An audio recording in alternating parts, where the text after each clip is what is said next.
Totul e ca să nu cumva să mă despartă pe mine iodul din sare de Hristos. Că dacă intru într-o revoltă de asta și uit pe Dumnezeu, atunci eu mor pentru dreptatea sării și am murit fără Hristos.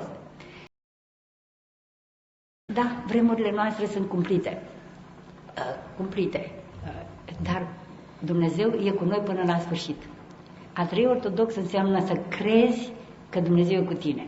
Nimic nu ți se poate întâmpla, nimic nu te poate despărți de Dumnezeu dacă tu mereu și mereu spui asta: Doamne, ajută-mă să nu mă despart de Tine, orice s-ar întâmpla. Sunt obligat să fac un lucru, de exemplu, Doamne, avem bodyguard să mă păzească cineva, că vreau să spun ceva de rău, de cei mari. Așa, de exemplu, ești obligat să mănânci sare cu iod. Gândiți-vă ce aberație.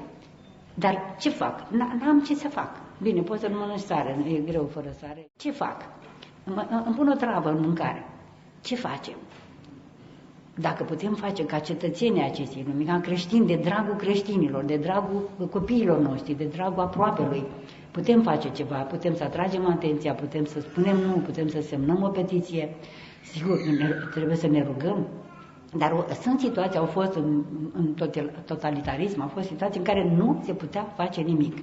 Ce faci atunci? Pur și simplu le dai voie să te omoare.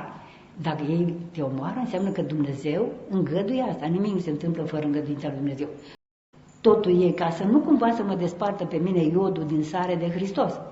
Că dacă intru într-o revoltă de asta și uit pe Dumnezeu, atunci eu mor pentru dreptatea sării și am murit fără Hristos. De multe ori devenim zeloți și luptători pentru adevăr, pentru biserică, pentru dogmă, pentru așa, și de fapt ne sinucidem. Nu ne dăm seama că de fapt suntem slujitorii Satanei, suntem slujitorii unei ideologii.